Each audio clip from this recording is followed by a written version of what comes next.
निदान विचार तोषा, परमात्मा के करीब जाना है, क्या करो? परमात्मा के नाम लो कि पानी में डुबकी लगाओ। पानी में डुबकी लगाने से ज्यादा नापाकी धुलेगी। यानी बदन के अंदर अगर आपकी नापाकी लगी हुई है तो पानी में डुबकी लगाए नहाए तो आप पाक हो सकते। लेकिन अंदरूनी एतबार से किसी का मर्डर किया है आपने, किसी की जमीन हड़प ली है, 40 दिन क्या मैं कहना चाहता हूं उत्तर प्रदेश के लाल बुजक्कर को, मिस्टर सीएम को, ये पौराणिक कथा को छोड़िए, शास्त्रों के मुताबिक काम कीजिए। शास्त्र में लिखा हुआ है कि किसी इंसान को गुस्सा मत करो, किसी इंसान को जुबान से तकलीफ ना दो। अहिंसा सत्यम करोदस्तयागा शांतिरपैशुनम दया बुलेश्वर लोप्तवम, सच्चा बोलो, झूठ मत बोलो। और हमारा देश का सबसे बड़ा जो मुखिया वही झूठ बोलता है। मिस्टर प्राइम मिनिस्टर झूठ बोलता है कि नहीं बोलता है? सबसे ज्यादा झूठ बोलता है। बोलता है कि हम फकीर हैं, हमारे पास कुछ नहीं है। 2700 करोड़ रुपए के घर में रहता है, फकीर है वो। वाह भाई वाह, इंटरनेशनल फकीर। 6500 जूती की जोड़ी है, आपके पास 6 जोड़ी नहीं है जूतियां, हमारे पास भी नहीं है, 2 ही है हमारे पास। उनमें से भी एक कभी कभी चोरी हो जाता, जलसे में जाते तो हमारे जूते ही लेके कोई भाग जाता। हमारे पास तो 6 भी नहीं। 6500 जूते जोड़ियां, 5500 सूट किनके पास? मिस्टर मोदी के पास, मिस्टर प्राइम मिनिस्टर के पास। और बोलते क्या हैं? हम तो फकीर हैं जी, झोला उठाकर चले जाएंगे। आप चले जाइए तो देश को छुटकारा मिल जाए। 5500 जोड़े, ये तो छोड़िए जनाब, जिस कालीन पर बैठता है जनाब सीएम साहब बैठते हैं, हमारे देश के प्राइम, ये हमारे देश के प्रधानमंत्री प्राइम मिनिस्टर साहब जिस कालीन पर बैठते हैं उसकी कीमत पता है कितनी?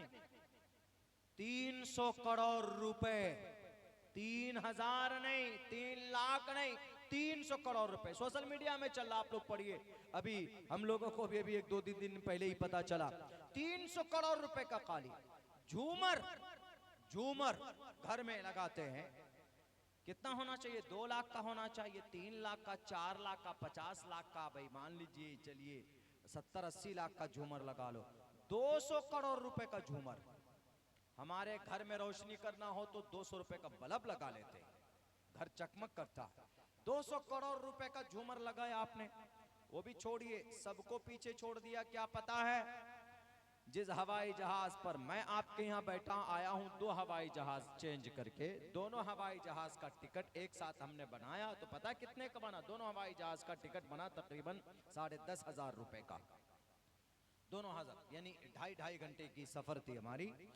बेंगलोर से डायरेक्ट मानी, बेंगलोर से गए हैदराबाद और हैदराबाद से फिर यहाँ कलकत्ता, कलकत्ता से फिर यहाँ पहुंचे। 10,500 रुपए उनके हवाई जहाज। उनका हवाई जहाज देखा आप लोगों ने? उनके हवाई जहाज कितने का बना हुआ? 8,500 करोड़ रुपए का उनका जेट है, उनका हवाई जहाज है, जिस पर मिस्टर प्राइम मिनिस्टर बैठकर घूमते हैं। बोलते हैं कि हम भिखारी, हम फकीर हैं। 8,500 करोड़ रुपए के हवाई जहाज पर बैठकर भीख मांगने के लिए जाते हैं। दुनिया का कोई फकीर ऐसा नहीं होगा, कोई फकीर ऐसा नहीं होगा। फकीर तो होगा ही, फकीर तो उनके पास तो कॉन्सेप्ट ही हमारा बना हुआ। आजकल तो इंटरनेशनल फकीर जनाब अब तो टेम्पो में आता मांगने के लिए। 5 रुपए 10 रुपए तो लेता भी नहीं है। बाज आपका टोटो में एकदम इत्मीनान से बैठकर आएगा, रिकॉर्डिंग चला देगा और खैनी खाएगा मजे से। देना है तो दीजिए इंटरनेशनल फकीर, इतना तो होता।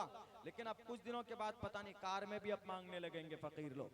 इसलिए कि हमारे जो इंटरनेशनल इस देश के फकीर हैं, वही जब 8,500 करोड़ रुपए के जहाज में बैठकर घूम रहा है तो भाई उसका असर तो आएगा ही और फकीरों में।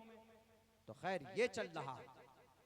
झूठ बोलते हैं, झूठ नहीं बोलना है। मैं नहीं कहता हूं, मैंने मंत्र पढ़ा, अहिंसा सत्यम सदा सत्य बोलो।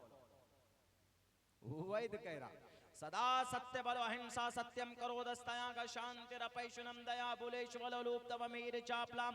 गुस्सा मत करो, किसी से लड़ाई मत करो, किसी पर जुल्म मत करो, गुस्सा आए तो थूक दो। ये सारी बातें वेदों में हैं। खामखा लोगों को बेवकूफ बनाने के लिए 7,500 करोड़ रुपए आवंटित किए।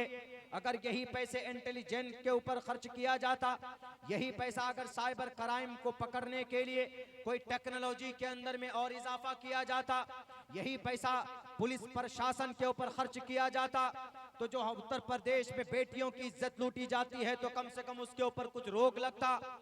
यही पैसा वहां के नौजवानों को सिर्फ 1500 रुपए नौजवानों को देने की बात कही गई। बाकी सब पैसा कहां गया? आप चप्पल खरीदते हैं तो आप भी टैक्स देते, हर कोई टैक्स देता। आप कपड़ा खरीदने जाते हैं तो टैक्स देते। ये पैसे कहां से आते इन लोगों के पास? कुंभ के मेले में 7,500 करोड़ रुपए खर्च किया गया। मैं हिंदू भाइयों, उनके त्योहार, उनके किसी भी त्योहार में जो धार्मिक त्योहार है, मजहबी त्योहार, मैं उस पर जरा बराबर भी टिप्पणी नहीं कर रहा हूं, बल्कि कीजिए वो त्योहार कीजिए, उन बातों पर उन पूजा और प्रार्थनाओं को कीजिए जो आपके शास्त्रों के अंदर लिखा हुआ, आपके शास्त्र के अनुसार कीजिए तो कोई दिक्कत, कोई परेशानी नहीं। मुझे क्या, आपके परमात्मा को, आपके ईश्वर को भी नहीं होगा।